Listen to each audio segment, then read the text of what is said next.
Kasus pemerkosaan dan pembunuhan gadis penjual gorengan NKS 18 oleh Indra Septiawan, 26, di Padang Pariaman, Sumatera Barat, kembali mengguncang masyarakat. Polisi akhirnya menemukan bukti baru berupa celana dan cangkul di tempat kejadian perkara, TKP. Tapi, apakah bukti ini dapat membantu polisi memastikan motif peristiwa itu adalah pemerkosaan? Kapolres Padang Pariaman, AKBP Ahmad Faisal Amir, mengatakan bahwa motif peristiwa itu memang pemerkosaan. Namun, dia belum dapat memastikan kapan rekonstruksi akan dilakukan. Apakah rekonstruksi ini dapat membantu polisi memahami bagaimana Indra melakukan aksi bejatnya itu? Diketahui, Indra sudah mengakui memerkosa dan membunuh Nia. Sebelum melakukan aksi bejatnya itu, Indra sempat membeli gorengan Nia. Tapi, apakah Indra memang berniat untuk melakukan aksi pidana itu sejak awal? Kapolda Sumatera Barat, Sumbar, Irjen Suharyono mengatakan Indra memerkosa Nia di atas bukit yang berjarak 2 km dari lokasi korban dilaporkan hilang. Saat itu, Nia diduga kehabisan napas hingga tewas di lokasi.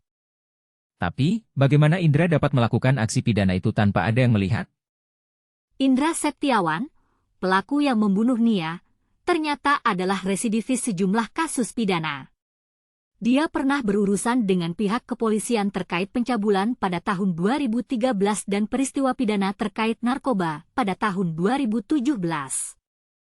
Tapi, mengapa polisi tidak dapat menangkapnya lebih awal?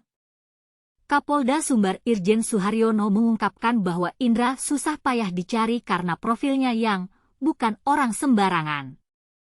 Tapi, bagaimana polisi dapat menemukan Indra setelah 10 hari pencarian? Suharyono menjelaskan pihaknya sebenarnya beberapa kali mengetahui persembunyian Indra usai kabur setelah memperkosa dan membunuh gadis penjual gorengan tersebut. Namun setiap hendak ditangkap, pelaku selalu lolos. Tapi, mengapa Indra dapat lolos dari penyergapan sebanyak 3 kali? Akhirnya, Indra ditangkap ketika bersembunyi di loteng rumah warga di Nagari Kayu Tanam, Kecamatan 2X11 Kayu Tanam. Tapi, apakah Indra akan mengaku melakukan aksi pidana itu secara sukarela? Dalam kasus ini, kita dapat melihat bagaimana polisi bekerja keras untuk menemukan pelaku dan memastikan motif peristiwa itu. Namun, kita juga dapat melihat bagaimana pelaku dapat lolos dari penyergapan sebanyak 3 kali. Apakah kita dapat belajar dari kasus ini untuk mencegah aksi pidana serupa di masa depan?